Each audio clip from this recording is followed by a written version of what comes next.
নমস্কাৰ, মই ধনজিৎ কলিতা পোনপ্ৰথমে আপোনালোক সকলোকে জ্ঞানজ্যোতিৰ অন্য এক নতুন বিশেষ গুৰুত্বপূৰ্ণ ভিডিঅ'ৰ মাজলৈ বহুত বহুত স্বাগতম জনাইছোঁ। বন্ধুসকল,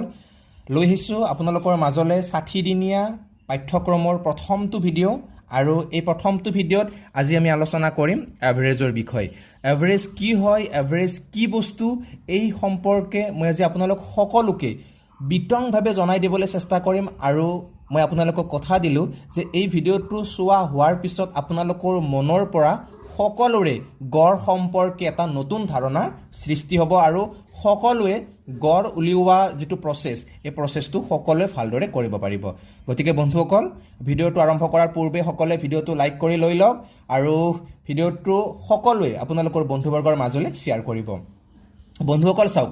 এই যিটো গড়, এই গড় বুলি কোৱাৰ লগে লগে আমাৰ মনত এটা আইডিয়া নিজেই আহে। গড় মানে কেনেকুৱা, মধ্যম মানে, বা আমি যদি ষ্টেটিষ্টিক্সত চাওঁ তেতিয়াহ'লে তাত এটা মাধ্য বোলা শব্দ থাকে। পৰিসংখ্যা বিজ্ঞানত নিশ্চয় আপোনালোকে জানে, যিসকলে এডুকেশ্যন আছে নাইবা ইকনমিক্সৰ ষ্টুডেণ্ট, তেওঁলোকে নিশ্চয়কৈ এই বস্তুটো বুজি পাইছে যে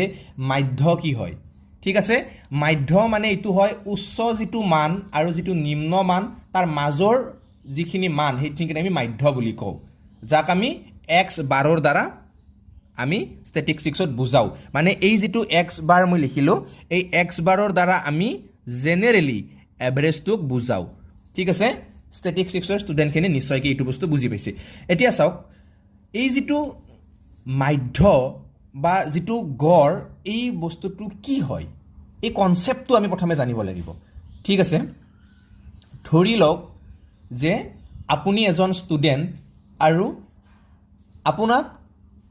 আপোনাৰ কথা কোনোবা এজনে সুধিছে যে এই ল'ৰাজন পঢ়াত কেনেকুৱা নাইবা এই ছোৱালীজনীয়ে পঢ়াত কেনেকুৱা, তেতিয়া আপোনালোকৰ টিচাৰে কৈছে মধ্যমীয়া। তাৰমানে আপোনালোকে কি বুজিছে? তাৰমানে আপুনি হৈছে এজন এভাৰেজ কেটেগৰীৰ ষ্টুডেণ্ট। মানে কেনেকুৱা, একদম ভালো নহয়, একদম বেয়াও নহয়, মানে উচ্চও নহয়, নিম্নও নহয়, মাজৰ স্থানত আছে। তাৰমানে কি, আপোনালোকৰ যিটো মধ্যমীয়া বুলি ক'লে সেইটোৱে এটা এভাৰেজ। মানে কনচেপ্টটো তেনেকুৱাকৈ লওক, মই আপোনালোকক বুজাই দি আছোঁ লিখি লিখি, খুব ধুনীয়াকৈ বুজি পাব। যে ধৰি লওক আপুনি কিবা এটা বস্তু দোকানলৈ কিনিব গৈছে, কিনিছে বাৰু কেইটামান, লগত বাৰু কেইটামান পইচা লৈ গৈছিলে। 10 টকাৰ ধৰি লওক চানা ভাজা কিনিছে,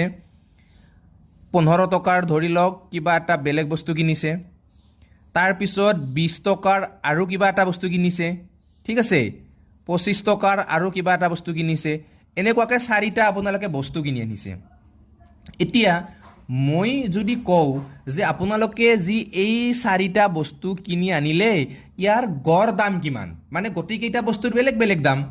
এইটো বস্তু কিনিছিলে আপোনালোকে 10 টকাত, এইটো বস্তু কিনিছে আপোনালোকে 15 টকাত,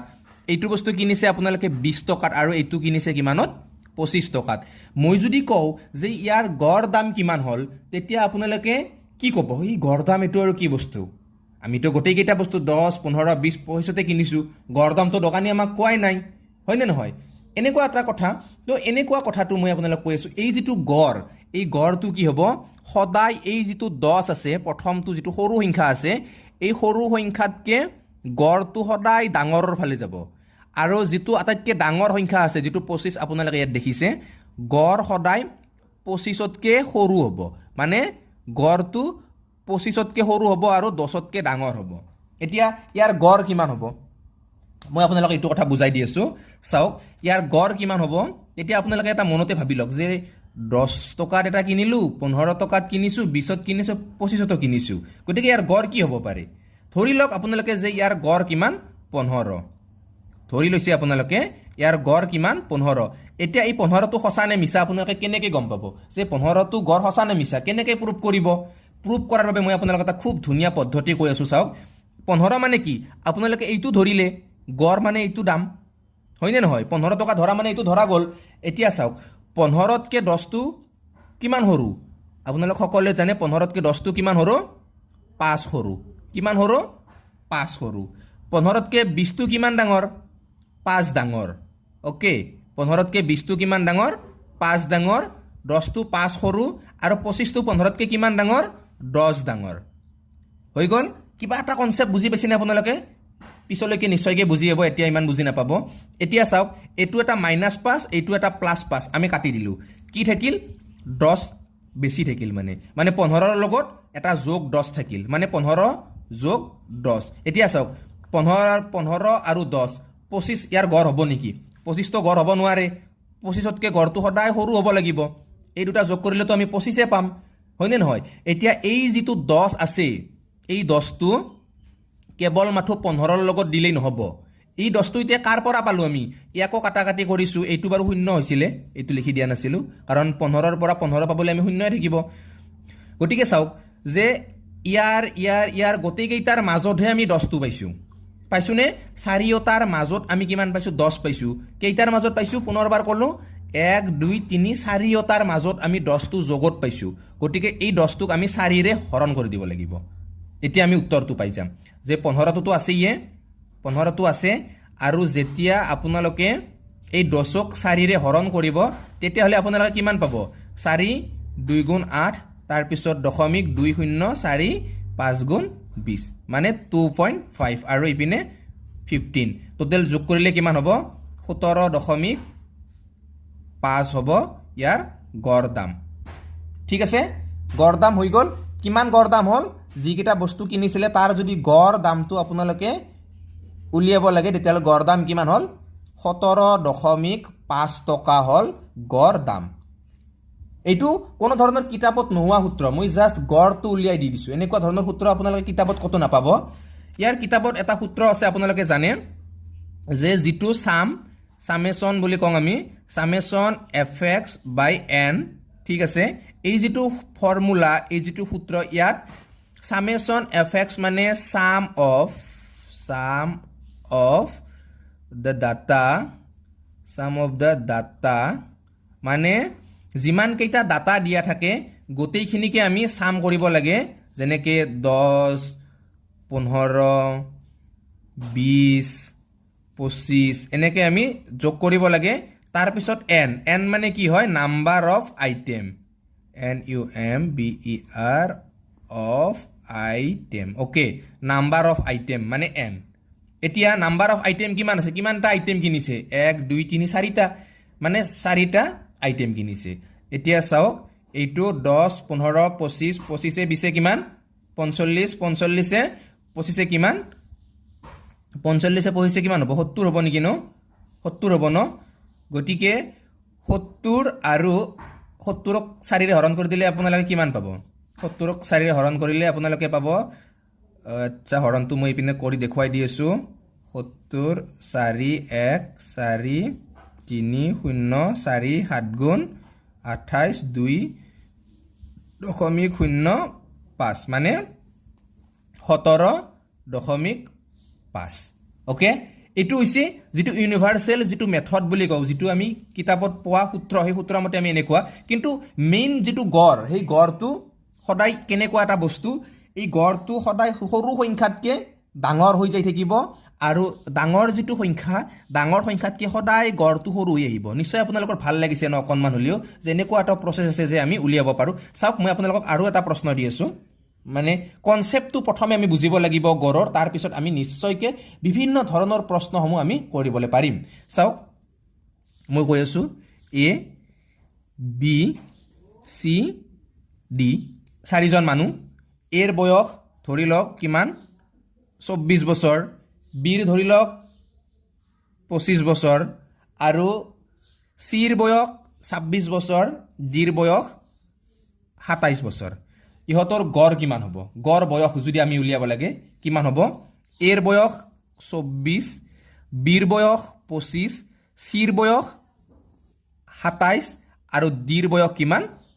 27, চিৰ 26, বাৰু কোৱাতে ভুল হৈ গ'ল, একো নাই। চাওক, এতিয়া ইহঁতৰ গড় নিজেই ধৰি লওক আপোনালোকে, কাৰণ গড় বুলি কোৱাৰ লগে লগে 24তকৈতো ডাঙৰ হ'বই লাগিব, আৰু 27তকৈ সদায় সৰু হ'ব লাগিব। গতিকে ইহঁত দুটাৰ মাজত থকা সংখ্যা এটা ধৰি লওক। আপোনালোকে ইয়াত নোহোৱা সংখ্যাও ধৰিব পাৰে, যে ইয়াত কি বুলি কয়? 24 25 26 27 চিৰিয়েলি আছে, গতিকে ধৰিবই লাগিব। কিন্তু ধৰি লওক 24ৰ পিছত 26 আছে, তাৰপিছত 28 আছে, মই বুজাম বাৰু তেনেকুৱা এটা, তেতিয়া নিশ্চয় বুজি পাব। এতিয়া চাওক, ইয়াত 24 25 26 27 আছে, গতিকে মনতে যিটো ভাবিছে সেইটোৱে ধৰি লওক। আপোনালোকে সকলোৱে 25টো কি হৈছে ইয়াৰ গড় 25টো কি গড় এতিয়া 25তকৈ 24টো কিমান সৰু -1 25ৰ লগত 25টো কিমান 0 বৰাবৰ হয়নে নহয় 25টো 25ৰ 0 বৰাবৰ 26টো +1 আৰু 27টো কিমান +2 এতিয়া -1 +1 কাটা কাটি গ'ল শূন্যটোতো শূন্যই কিমান থাকিল 2 বেছি হৈ থাকিল এই 2টো কি কৰিব লাগিব আমি এতিয়া 1 2 3 4 যি চাৰিটা আইটেম আছে চাৰিটা আইটেমেৰে হৰণ কৰিব লাগিব যেতিয়া আপোনালোকে হৰণ কৰিব 2 ক 4 ৰে তেতিয়া কিমান পাব উত্তৰ 0.5 পাব পাবনে 0.5 পাব আৰু এই 0.5টো কি হ'ল এতিয়া 25ৰ লগত যোগ কৰি দিয়ক আৰু উত্তৰটো লিখক 25.5 এইটোৱে হ'ব ইয়াৰ গড় 24 25 26 27ৰ গড় কিমান হ'ব 25.5 হ'ব ঠিক আছে বুজি পাইছে নিশ্চয় আপোনালোক সকলোৱে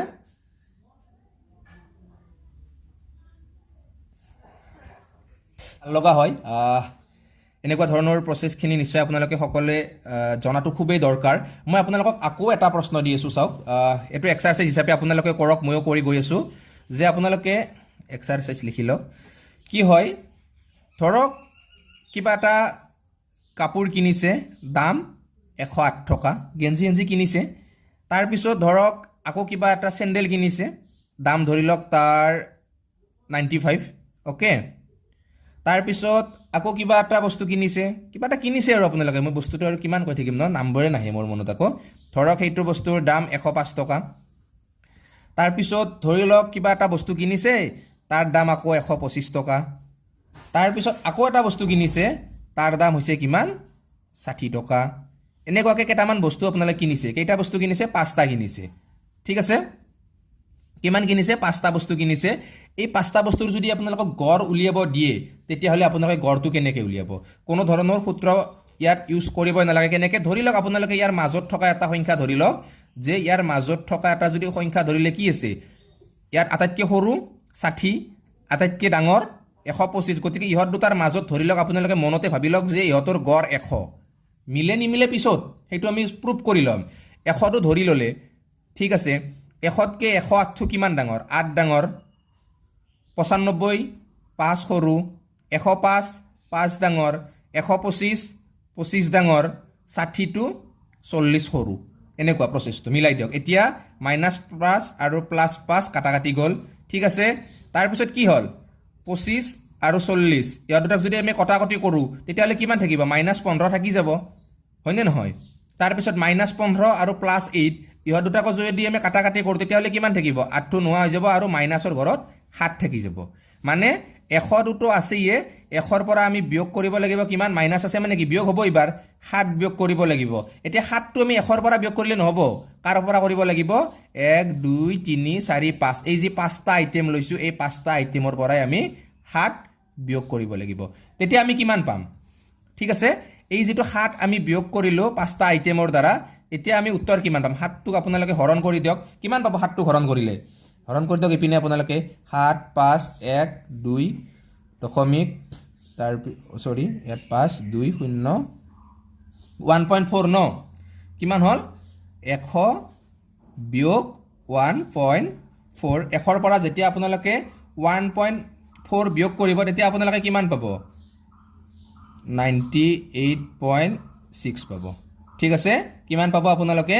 98.6 পাব আৰু 98.6 টো কি হ'ব ইহত কেইটাৰ গড় হ'ব আপোনালোকে যেটো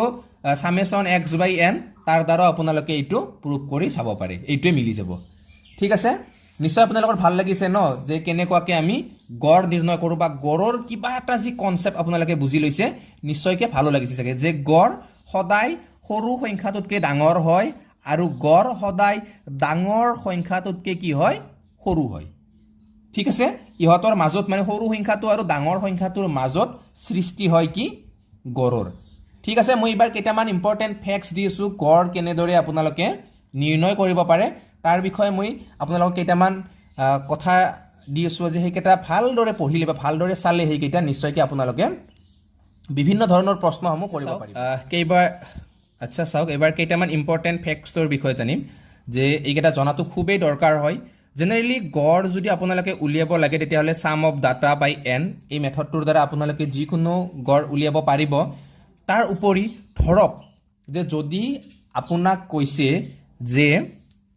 আপোনালোকৰ পৰিয়ালত কিমান আছে 5জন মানুহ আছে 5জন কি আছে মানুহ আছে 5জন মানুহ আছে আৰু এই 5জন মানুহৰ বৰ্তমানৰ গড় বয়স 20 বছৰ 5জন মানুহ আছে সৰু ডাঙৰ মিলি বৰ্তমানৰ গড় বয়স কিমান 20 বছৰ ঠিক আছে এতিয়া 5 বছৰ পিছত আপোনালোকৰ পৰিয়ালটোৰ গোটেইকেইটা মানুহৰ গড় বয়স কিমান হ'ব মানে প্ৰত্যেকজন মানুহৰ লগত 5 কে যোগ হৈ যাব 5 বছৰ পিছত বুজি পাইছেনে যে এতিয়া আপোনালোকৰ ঘৰত কিমান আছে 5জন মানুহ আছে গড় বয়স কিমান 20 বছৰ মানে এতিয়া আপোনালোকৰ ঘৰত যিমানজন মানুহ আছে মানে 5জন যি মানুহ আছে 5জন মানুহৰ মুঠ যিটো বয়স মুঠ বয়সটো কিমান হ'ব আপোনালোকে যদি উলিয়াব লাগে তেতিয়াহ'লে আপোনালোকে কি কৰিব লাগে আপোনালোকে এভাৰেজ ইনটু n মানে এইটো মনত ৰাখিব যে যদি মুঠ ডাটাটো উলিয়াব লাগে তেতিয়াহ'লে এভাৰেজৰ লগত n টো পূৰণ কৰিব লাগিব এভাৰেজ কিমান দিয়া আছে আপোনালোকক 20 বছৰ দিয়া আছে n কেইটা মানে নাম্বাৰ অফ আইটেম কেইটা মানুহ কেইটা 5টা মানে বৰ্তমান আপোনালোকৰ ঘৰখনৰ গোটেই কেইটা মানুহৰ যিটো বয়স যোগ কৰিলে আমি কিমান পাম 100 বছৰ পাম এতিয়া চাওক বৰ্তমান আমি পাই গলো 100 বছৰ 5 বছৰ পিছত মানে 5 বছৰ পিছত কি হ'ব আপোনালোকৰ ঘৰত যিমানজন মানুহ আছে গোটেই কেইজন মানুহৰ লগত 5 বছৰ যোগ হৈ যাব মানে আপোনালোক ডাঙৰ হৈ নাযাব 5 বছৰ কিবা এটা বুজি পাইছেনে ধৰি লওক আপোনাৰ বয়স এতিয়া 10 বছৰ 5 বছৰ পিছত 15 বছৰ হ'ব তেনেকৈ দেউতাৰ বয়স যিমান আছে দেউতাৰো 5 বাঢ়ি যাব মাৰো 5 বাঢ়ি যাব ভাইটি বা ভণ্টিৰো 5 বাঢ়ি যাব কি হ'ব গোটেই কেইটাৰে 5 কে বাঢ়ি যাব ঠিক আছে গোটেই কেইটাৰ যদি 5 কে বাঢ়ি যায় 5জন মানুহ আছে 25 বাঢ়ি যাব কিমান হ'ব 25 বাঢ়ি যাব আৰু 25 বাঢ়ি গ'লে নতুন কিমান হ'ব 5 বছৰ পিছত গোটেই মিলি বয়সটো 125 বছৰ হ'ব কিমানজন মানুহৰ 125 বছৰ হ'ব আপোনালোক 5জন মানুহৰ গতিকে নতুন যিটো গড় সেই নতুন গড়টো কিমান হ'ব তেতিয়া কিমান হ'ব এতিয়া 20 আছিল তেতিয়া কিমান হ'ব 25 বছৰ হ'ব মানে এনেকুৱা ধৰণৰ যদি আপোনালোকে প্ৰশ্ন আহে পৰীক্ষাত বা এনেকুৱা ধৰণৰ প্ৰশ্ন লিখিব লগা হয় তেতিয়াহ'লে আপোনালোকে এটা বস্তু মনত ৰাখিব যে যদি প্ৰশ্নটোত এনেকৈ আহে যে 5জন বা 10জন মানুহ আছে তেওঁলোকৰ গড় বয়সটো ইমান 20 বছৰ আৰু যদি প্ৰত্যেকৰে লগত একে সমান বস্তু এটা যোগ হয় মানে 5 বছৰে হওক 2 বছৰ হওক 1 বছৰ হওক যদি প্ৰত্যেকজনৰ লগত একেই যোগ হয় তেতিয়াহ'লে সেই সংখ্যাটো ডাইৰেক্ট গড়টোৰ লগতো আপোনালোকে যোগ কৰি দিব পাৰিব ঠিক আছে কনসেপ্টটো পুৰা ক্লিয়াৰকৈ বুজি যাওক এইটো বহুত ইম্পৰ্টেণ্ট ফেক্টছ হয় ধৰি লওক মই এটা উদাহৰণ দি দিছোঁ আপোনালোকে বুজি পাব আপুনি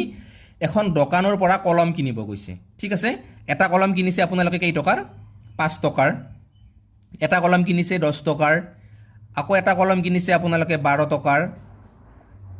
আকৌ এটা কলম কিনিছে আপোনালোকে 15 টকাৰ আকৌ এটা কলম কিনিছে আপোনালোকে ধৰি লওক এইবাৰ 18 টকাৰ কিমান হ'ল আপোনালোকৰ এতিয়া কিমান খৰচ গ'ল 10 5 15 15 আৰু 12 27 আৰু 15 কিমান হ'ব 42 হ'ব ন 42 আৰু 18 কিমান হ'ল 60 হ'ল মানে গোটেই কেইটা যেতিয়া তোমালোকে যোগ কৰিলা মানে 5 টকা 10 টকা 12 টকা 15 টকা 18 টকা তেতিয়া কিমান টকা হ'ল 60 টকা হ'ল মানে কিমানটা আইটেম আনিছা 1 2 3 4 5 কিমান আনিছা 5টা আইটেম আনিছা মানে ইয়াৰ গড় দাম কিমান হ'ব এতিয়া গড় দাম কিমান হ'ব 12 টকা হ'ব ঠিক আছে কিমান হ'ব গড় দাম 12 টকা হ'ব আমি গম পাই গলো যে এই কলম কেইটাৰ গড় দাম হৈছে 12 টকা পুৰা কনসেপ্টটো বুজি ল'ব এতিয়া চাওক ইয়াৰ লগতো এই 5 টকাৰ কলমটো কি হৈছে এইবাৰ আৰু নেক্সট কিনিব যোৱাতে গম পালে যে 2 টকা বাঢ়িছে 10 টকাৰ কলমটোও 2 টকা বাঢ়িছে 12 টকাৰ কলমটো কি হৈছে 2 টকা বাঢ়িছে আৰু 15 টকাৰ কলমটো 2 টকা বাঢ়িছে 18 টকাৰ কলমটো 2 টকা বাঢ়িছে মানে প্ৰত্যেকটোৰ লগতে যদি 2 টকা 2 টকা 2 টকা 2 টকা এনেকৈ বাঢ়ি গৈছে তেতিয়াহ'লে আপোনালোকে নতুনকৈ একো কৰিব নালাগে সিধাই 12টোৰ লগত 2 যোগ দিলে হ'ল আৰু নতুন গড় কিমান হ'ব 14 টকা হ'ব এইটো এটা ইম্পৰ্টেণ্ট ফেক্টছ হয় মনত ৰাখিব আপোনালোকে যে যদি প্ৰত্যেকটো ডাটাৰ লগত একে সংখ্যা যোগ হয় তেতিয়াহ'লে গড়ৰ লগতো সেই যোগ হোৱা সংখ্যাটো যোগ কৰিলে আমি নতুন গড় পাই যাম ধৰি লওক আপোনালোকক এটা প্ৰশ্ন দি দিওঁ প্ৰশ্নটো পৰীক্ষাত বহু কেইবাৰ আহে কুৱেশ্যন হিচাপে লিখি লওক যে nটা সংখ্যাৰ গড় x মানে nটা সংখ্যা আছে কিমান সংখ্যা আছে আমি নাজানো আৰু ইহঁতৰ গড় কিমান x ঠিক আছে যদি প্ৰত্যেকৰে লগত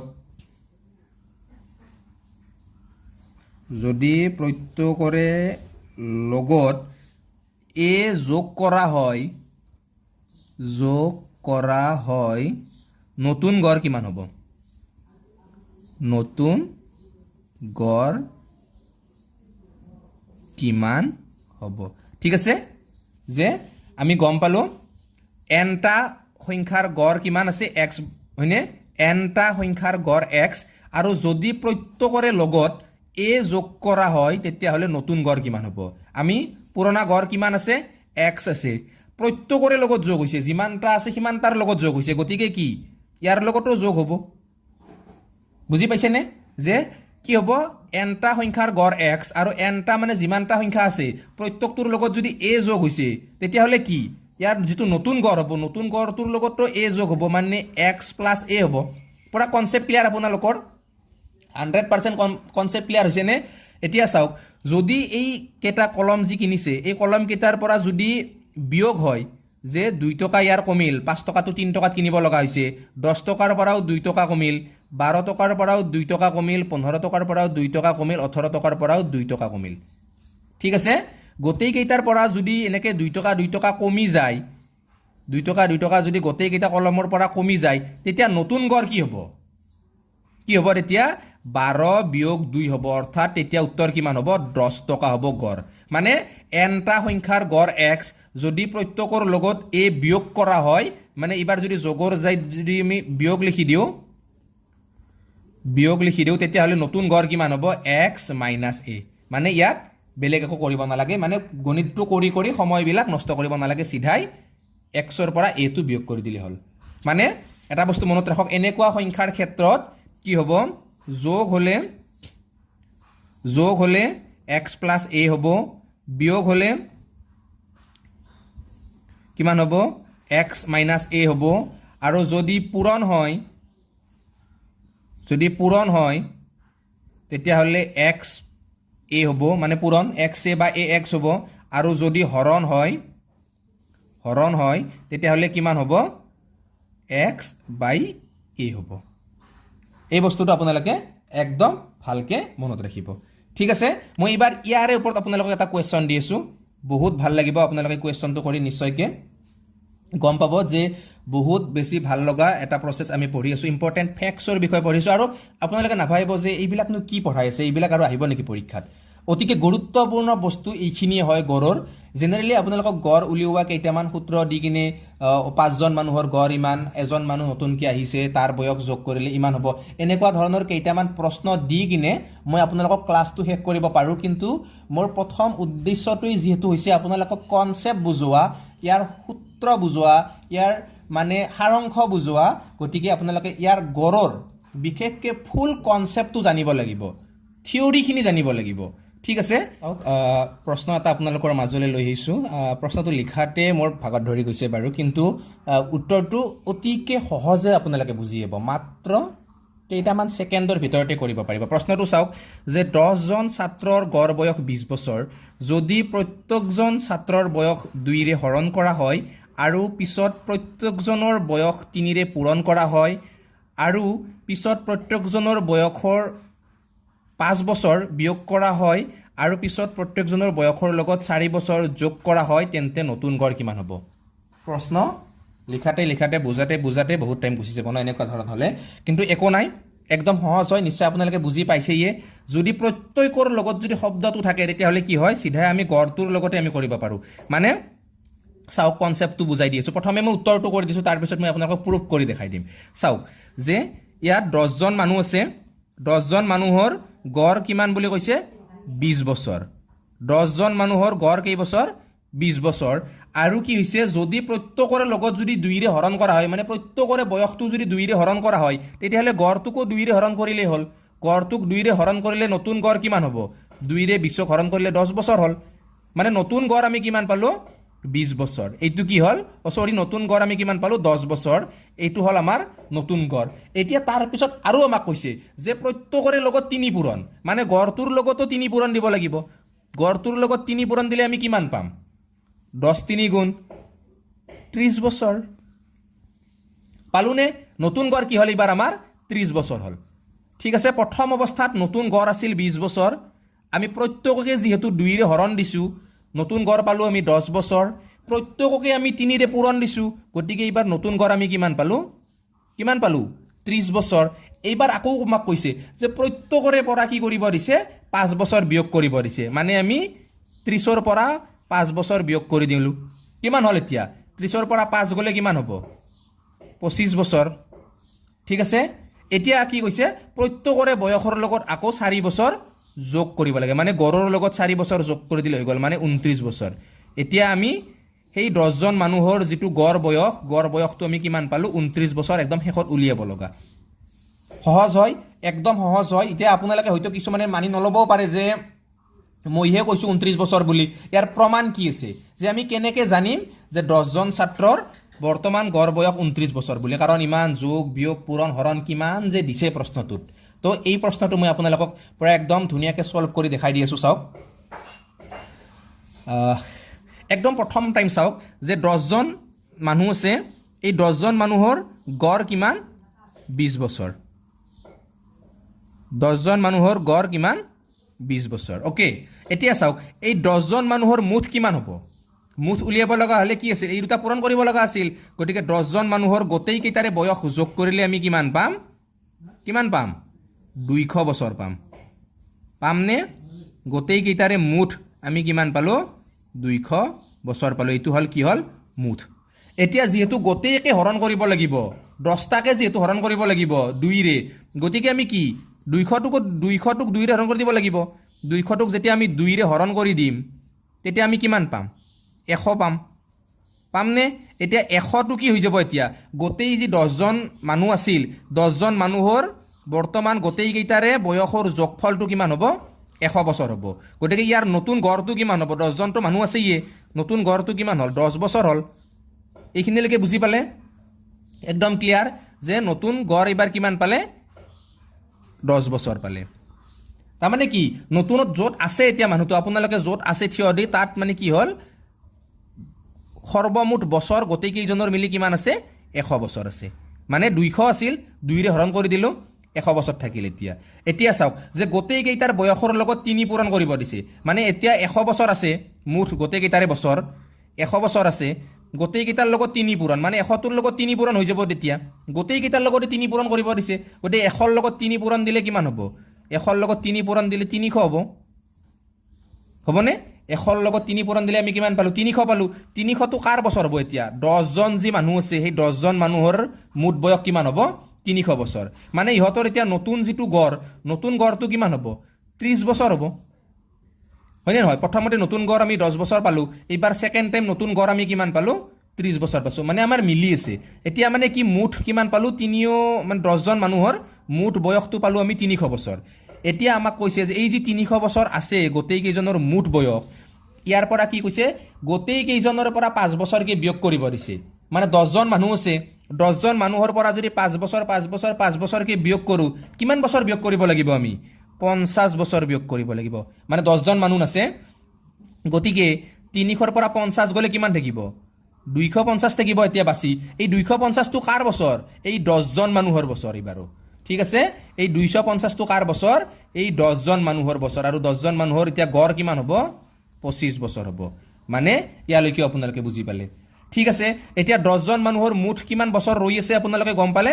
250 বছৰ আছে 10 জন মানুহৰ এতিয়া কি কৈছে প্ৰতিজন মানুহৰ লগত 4 বছৰকৈ যোগ কৰিব লাগিব কেইজনৰ লগত প্ৰতিজনৰ লগত মানে 10 জন যেহেতু আছে 10 জনৰ লগতে 4 যোগ দিব লাগিব গতিকে কিমান যোগ দিব লাগিব 250টো আছেনে নাই 250 বছৰ অলৰেডি আছেই সিহঁতৰ মুঠ বছৰ সিহঁতৰ লগত আকৌ কিমান যোগ দিব লাগিব 4 কে 10 জনৰ লগত 40 বছৰ যোগ দিব লাগিব তেতিয়া কিমান হ'ব 290 বছৰ হ'ব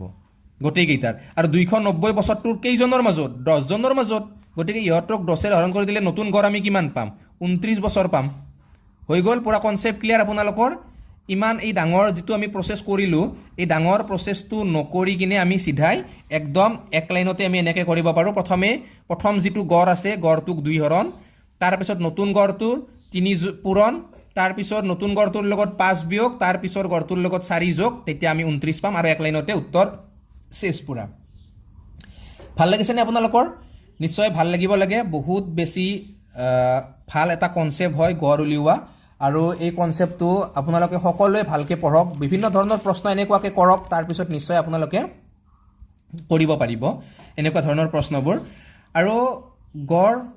উলিওৱা কেৱল এনেকুৱা ধৰণৰ প্ৰশ্ন নহয় বহুত ধৰণৰ গড় উলিওৱা প্ৰশ্ন আছে মই অতি কমেও আপোনালোকক 2টা নাইবা 3টা ক্লাছ কৰিম আৰু বহুত দীঘলীয়া নকৰোঁ ক্লাছবিলাক আধা ঘণ্টাৰ ভিতৰত ক্লাছবিলাক কৰিবলৈ চেষ্টা কৰিম যাতে আপোনালোকৰ কাৰো আমনি নালাগে বিশেষকৈ গতিকে এতিয়া যিখিনি বুজালোঁ নিশ্চয় আপোনালোকৰ এই বুজোৱাখিনি মনত ৰৈ গ'ল ন আশা কৰোঁ যে আপোনালোকৰ এইখিনি মনত ৰৈ গ'ল আৰু এইখিনি এনেকুৱা ধৰণৰ প্ৰশ্ন কিন্তু পৰীক্ষাত খুবেই আহে